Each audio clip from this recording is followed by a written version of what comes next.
for an undergraduate, ulcer description is something that we learned while we were undergraduates. And number two is that rarely you get commonly, not rarely, sorry, commonly you get a short case in your exams about an ulcer, which is a very common thing in the surgical discipline. You have got long questions in your university examinations about an ulcer. Now, my job, I can talk on ulcers for hours, but my job is to talk about and to make you understand an ulcer in a very quick, uh, simple way, so that every ulcer that you see, so that now you have an idea about what is an ulcer.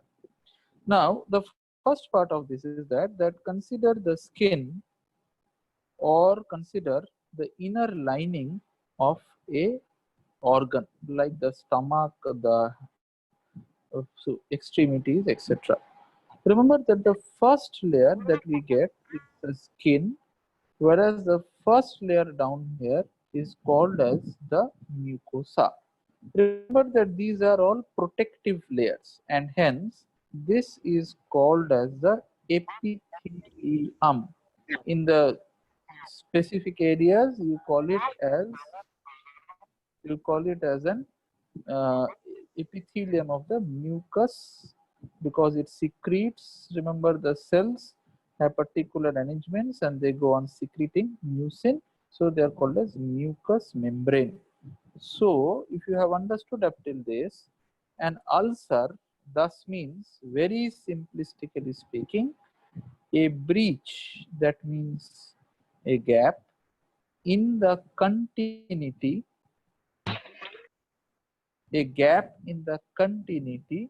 of the skin and or the mucous membrane. Okay, so please remember that. So a breach in the continuity of the skin and the mucous membrane is called as a or no and ulcer. Please remember that this definition is worth probably $1 million, because everyone is going to ask you. That means you can have an ulcer on the skin, or you can have the similar ulcer on the mucous membrane of the stomach. So that means you can have an ulcer on the mucous membrane of the stomach. So that is a breach in continuity of the skin mucous membrane is called as an ulcer. Now, if you have understood up till this part that is an ulcer, then remember that if that is defined as an ulcer, the next part of concern is what are the parts of an ulcer. Now, when you talk about the parts of an ulcer, I always draw a swimming pool, and in the swimming pool, as you remember, so this is the uh, part of the swimming pool, and yes, and now on a summer afternoon you visit a swimming pool in your locality.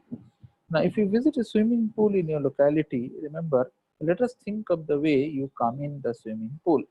Now this is you, okay, and you are walking in the swimming pool. The first part that you encounter in the swimming pool is, where is the swimming pool? So the first thing that you locate is the site of the swimming pool. Okay, you look at it on a Google map, and then you see that, okay, that is the swimming pool, guys.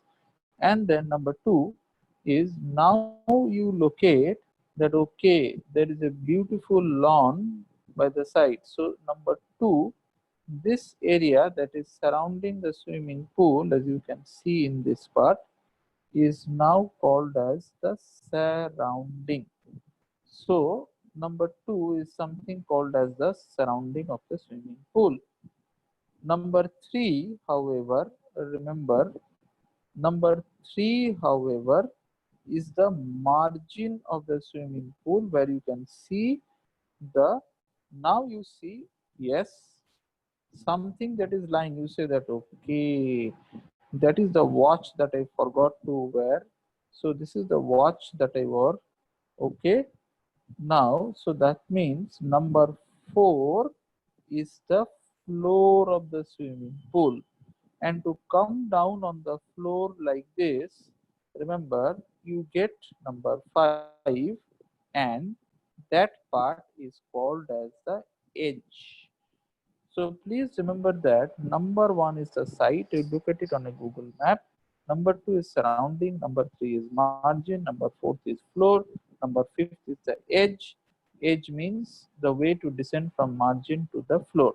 And last point, something that you did not see was the swimming pool, however, was under something, and that was something that you could not see, and this part was called as the base of the swimming pool. Now tell me, what are the parts of an ulcer? This is very common question in your viva as well as your exams. What is the part of an ulcer? Side, surrounding, margin, floor, edge, and finally the base of the swimming pool. So if you remember this part, the things are very easy if you remember this part. Now, site of ulcer is a very difficult thing to comment, and any part in the human body that has an epithelium that can have, or that means skin and the mucous membrane can have an ulcer. So the skin and the mucous membrane both can have an ulcer. So, but remember that few ulcers have some specific etiology, and this specific etiology dictates why did the ulcer happen. Of an interest, remember that leg ulcer are very important for undergraduate and postgraduate exams. And remember that if you get to see a leg with an ulcer on the region of the medial malleolus, remember, and this ulcer, remember that in the region of the medial malleolus with surrounding changes of pigmentation, remember, is called as a venous ulcer and is seen due to a disease of veins called as chronic venous hypertension. Please don't say varicose vein. Varicose veins produce a condition called as chronic venous hypertension. What is the name again? Repeat after me. Chronic venous hypertension. And pigmentation is accompanied by a change in the leg called as lipodermatosclerosis.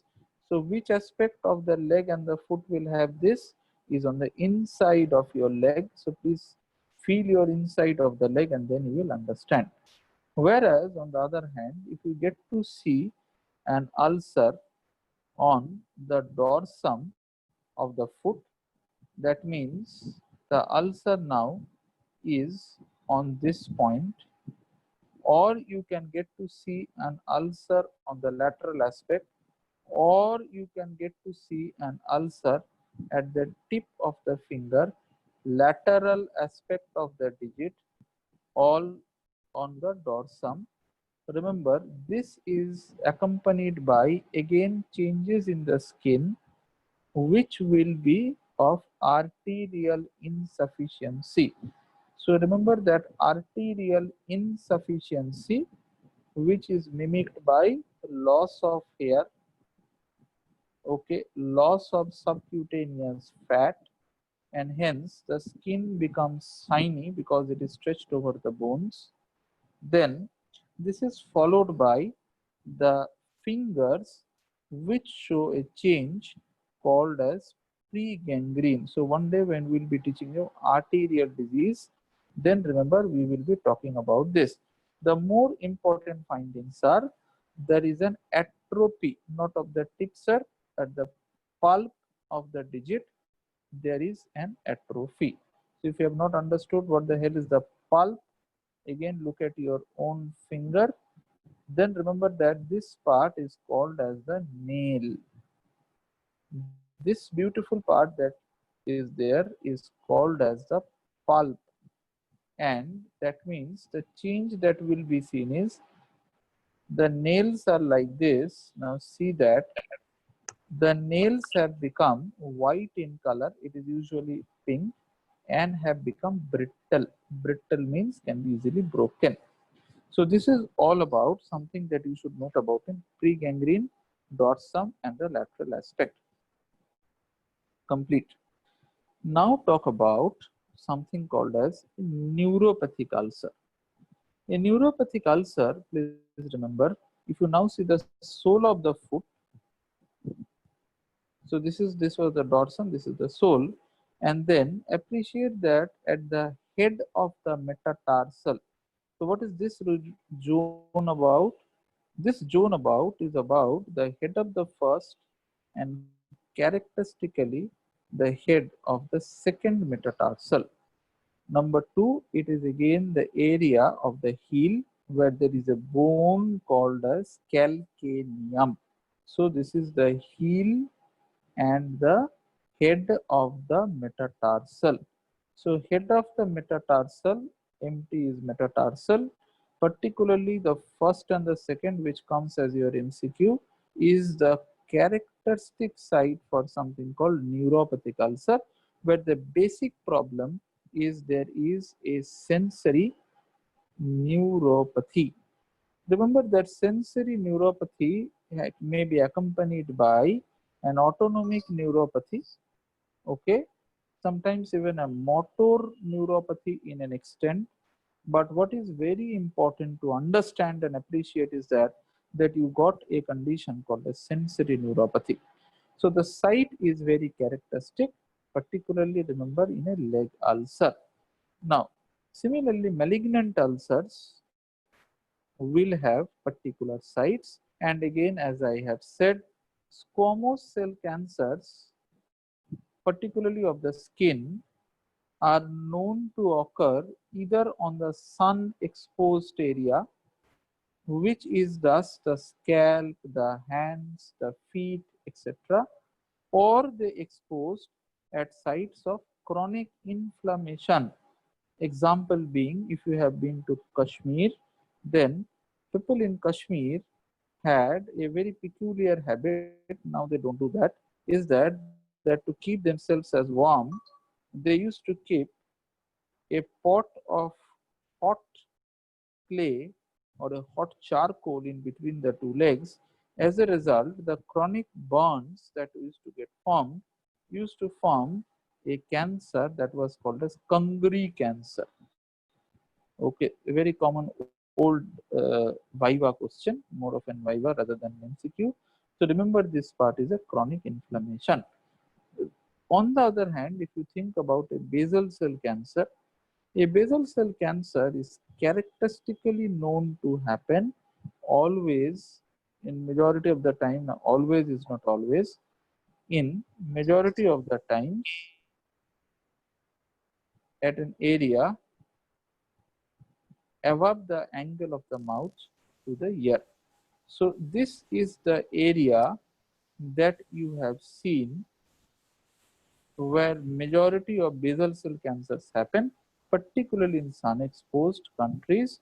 People should be white with exposure to the ultraviolet B rays of the sun, so UVB rays of the sun. So these are all about malignant ulcers, and these are all about basal cell cancers. Okay, site. So the first thing that I talked about in any ulcer, as I have said, is site. Surroundings, we'll talk about an ulcer. Remember that when you talk about surroundings of an ulcer, surroundings example, we'll talk about why did the ulcer happen. Example being, a pigmentation will always suggest that there is a chronic inflammation surrounding the ulcer. Whereas some specific surroundings in ulcers, remember, example being, if you see a patient of something called xeroderma pigmentosa, remember that xeroderma pigmentosa in a squamous cell cancer, but before that you get multiple precancerous lesions surrounding that. In our part of the world, remember, arsenic poisoning in water is a major concern. So arsenic skin poisonings are always this. So to kindly remember this part. Next part is margins of an ulcer can be a regular well-defined margin versus an irregular margin. Now, difficult to comment upon what is what, but usually a regular well-defined margin is either seen after a trauma, okay, or a post-operative, because the surgeon should have been cutting that thing according to a plan. Irregular ulcers are characteristic of a healing ulcer with particularly after a trauma or a malignant ulcer. But remember, these are generalizations. Things don't always match. Now, when you talk about, so that means if this is the margin, you have something in the floor which will now speak about what the hell is. Now, before I talk about the floor, understand that this is the epidermis and this part is the dermis. So that means if you have considered the epidermis and the dermis, remember that if I shade the dermis like this and parallelly if I shade the epidermis like this, then understand that whenever we incite a trauma to this area, you see that what I have done, I have scooped out an area, see what is being happening. So the epidermis and dermis is like this. Now nature will always try to unite, and so what nature does is that nature fills in the gap by doing or making up something called as a granulation tissue. So nature fills up the gap by doing something called as a granulation tissue. And now as you can see, the basic idea of a granulation tissue. Now, if you are God, then my question is, where will you fill the pit from? Or where will you fill the pit from? The answer is very simple.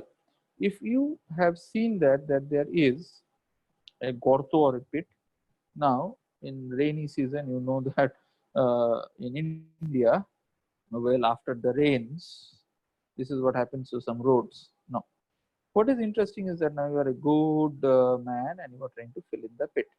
As you see, you are trying to fill in the pit from this side. And as you fill in the pit, please appreciate the margin that is happening. The margin is this, as well as the minute you talk about the pit, remember that the pit has been filled up like this.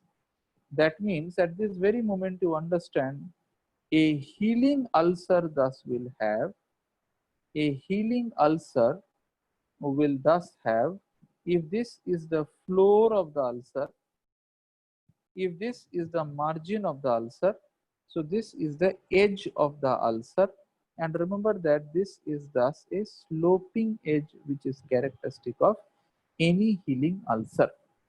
Whereas on the other hand, if you take the same model and try to understand that if this is the epidermis and this is the dermis, and if we go by the same model to understand that this is the dermis and this one is the epidermis, then understand that this is a constant pressure. So what I will do is that I will negate that one, and what I will do instead is that there is a constant pressure in this area, and this area, interestingly enough, if there are nerves in this area and these nerves are healthy, whereas nerves in this area are absent, there is no nerve, and as there is no nerve, there is no sensation, and as there is no sensation, see the problem, the pressure in this area is gradually going to eat into that. Now if this is eating into that, now appreciate the margin, now appreciate the floor, and now I hope you appreciate the edge of the ulcer. So that means the ulcer will take a shape of margin, edge, and a floor.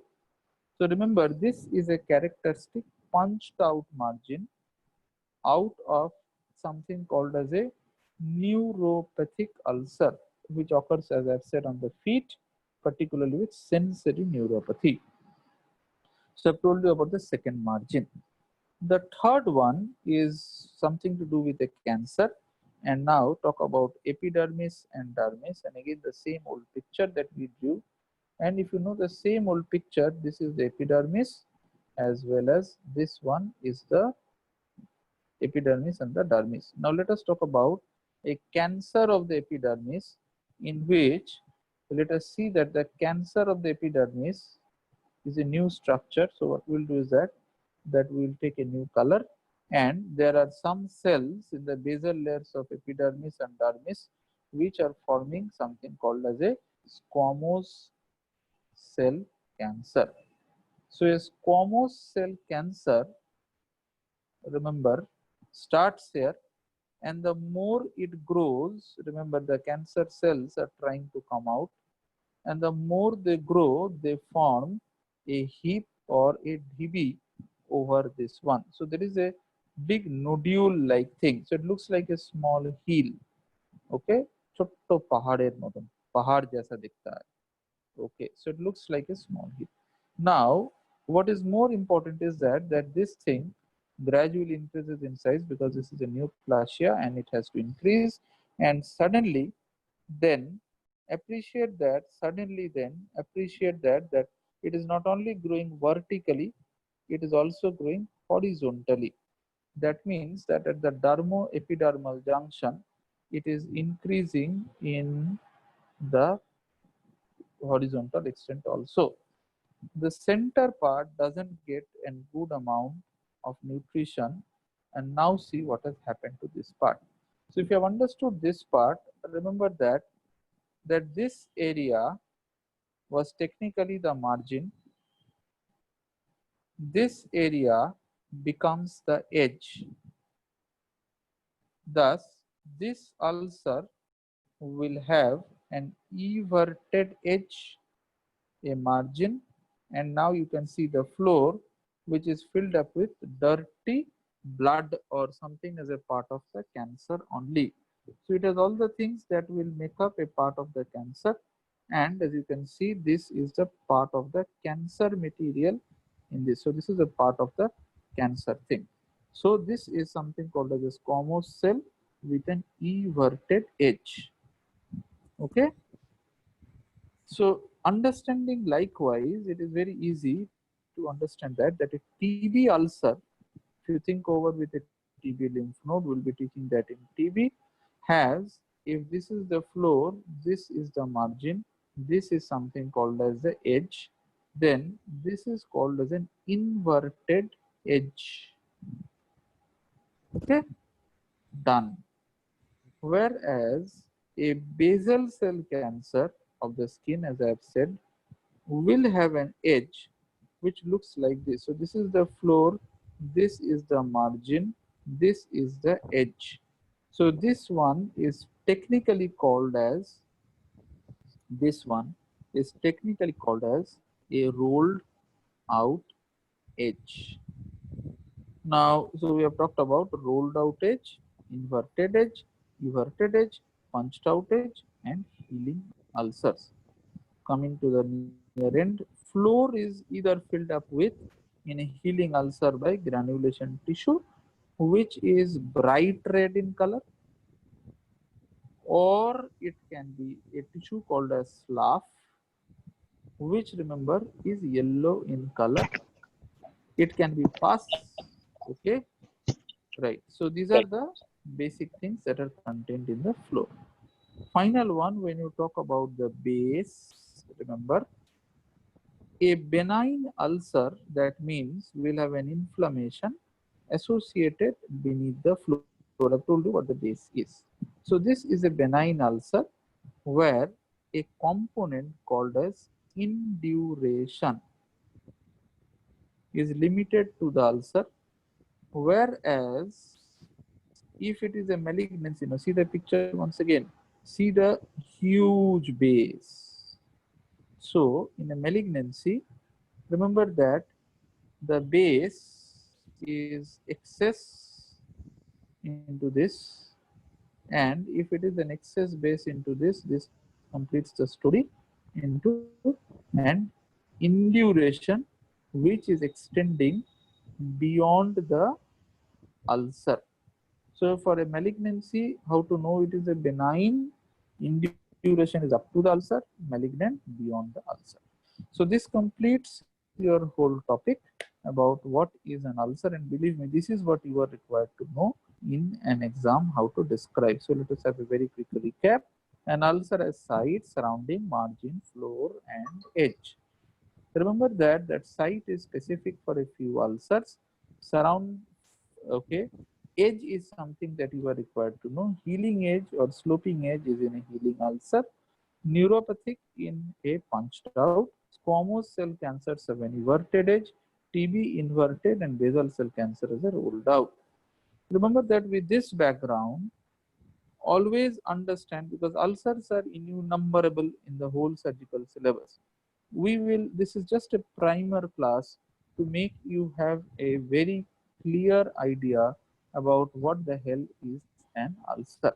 Now I got a beautiful presentation from the internet, okay, in which I really am indebted to the author, because as I have said, a class without a pictures is no class at all. And as I have said, like this picture, as you can see, is a very characteristic picture of a venous ulcer, as I've shown. Which aspect of the leg is this? Inner side. Whereas, as you can see that, now see the floor of the ulcer. Now you see, floor of the ulcer is red in a case of healing ulcer, and in a case of, as you can see, all this is a yellow base which is all slough tissue, SLOUGH. Sometimes there could be gangrenous tissue like this black finger. Again, I will be calling it as a slough tissue. So it is important to you understand that slough is yellow, pus will be yellow, granulation tissue healthy is pink, necrotic tissue is black. Now, some people comment about the depth of ulcer, which is, yes, you can. Neuropathic ulcers are deeper, venous ulcers are superficial. Now about the edge. Ulcers like this, as has been shown by the author, is a very beautiful picture of a sloping. This is an example of a punched out, which you can see in the center picture. Is a characteristic patient with a leprosy, means neuropathic ulcer. This is a neuropathic ulcer on the sole of the foot. What is the floor by granulation tissue? Undermined edges can be in a tubercular ulcer, the most important one to be asked in an MBBS exam. Pressure ulcers or dead sore, when they start forming, have this. Remember that this is just a primer class, so that whenever you see an ulcer now, from tomorrow onwards, you will be able to classify. Rolled out, that means, what is the type of ulcer that is rolled out? Sir, I told you, a basal cell cancer on the face particularly will have an ulcer with a rolled out margin, and this is an example of a basal cell cancer with a rolled out margin. Whereas an inverted edge is very characteristic ulcer of a squamous cell cancer, and sometimes in the GI mucosa, as you can see in the colon. Yes, this is an example of a adenocarcinoma, not a squamous cell carcinoma. So this is the last point, sir. What is the structures that surround that one? So we have completed a class on ulcer.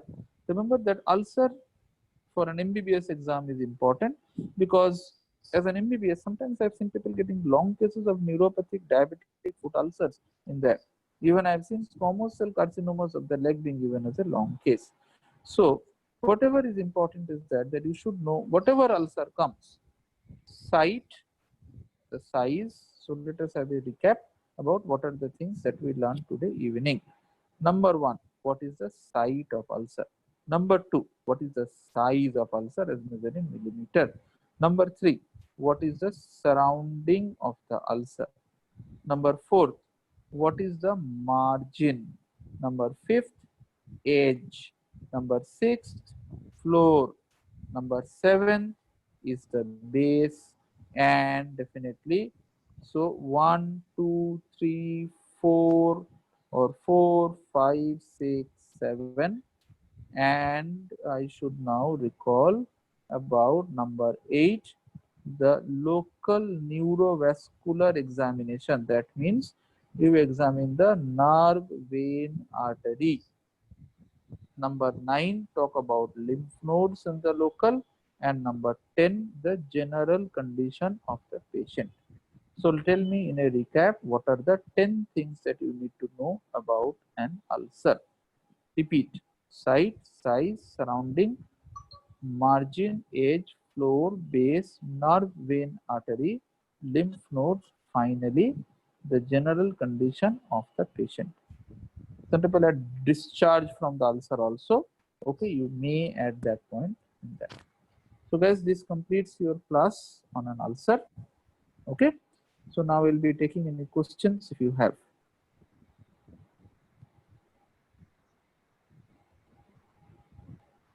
Okay, any questions if you have?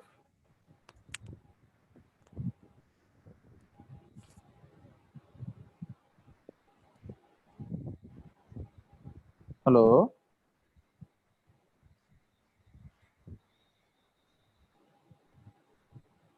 Okay. So any queries or any questions? Hello. Any queries or any questions? So this was a brief class on an ulcer. So any queries or any questions on ulcer? I don't think there are any. Okay. So we discussed about what are ulcers. So this completes your class on what is an ulcer, what are the points in this. Okay, right then. So I think that if there are any not or no questions, so okay. Could you put rush through your slides before just started discussing? Late in joining, please. Okay, someone was late in joining. Now the questions are coming. What is the difference between non-healing ulcer and a callous ulcer? Non-healing ulcer are something which is persistent more than 3 weeks. It can be any ulcer. Callous ulcers are something that develops over a callosity, which is a chronic irritation of the skin which produces thickening, and over you get a traumatic ulcer. Now, arterial ulcer is something that, as I have said, I have not discussed in details. Remember that this was an undergraduate primer class on ulcer. But remember that, as I've stopped, this is not a class on arterial diseases. So, but if you have asked for, definitely I should again show you.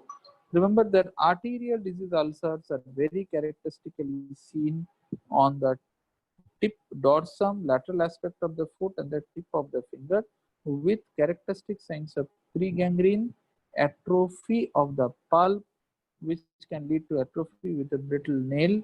There will be skin signs in surrounding of arterial insufficiency. Here, subcutaneous tissues, fat atrophy, and as I've said, changes in the nails. So these are the characteristics things about an arterial ulcer. Okay, so let me see if there are any more questions. Yes, let me see if there are any more questions. Chat 2. Gaiters area. Gaiters area is again in the venous class. Remember that gaiters are a piece of clothing that people will wear. If this is the knee, this is a gaiter or the gaiter zone. Gaiter is a special piece of clothing that people will wear in the lower two-thirds of the leg, particularly those who are riders of horses or motorbikes. So that is a gaiter zone. Site for venous ulcer and lipodermatosclerosis. Okay, oh, sorry.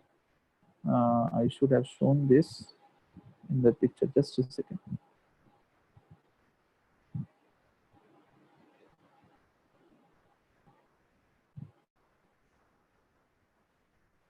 Okay, so this is the gaiter zone. This is the picture that I drew.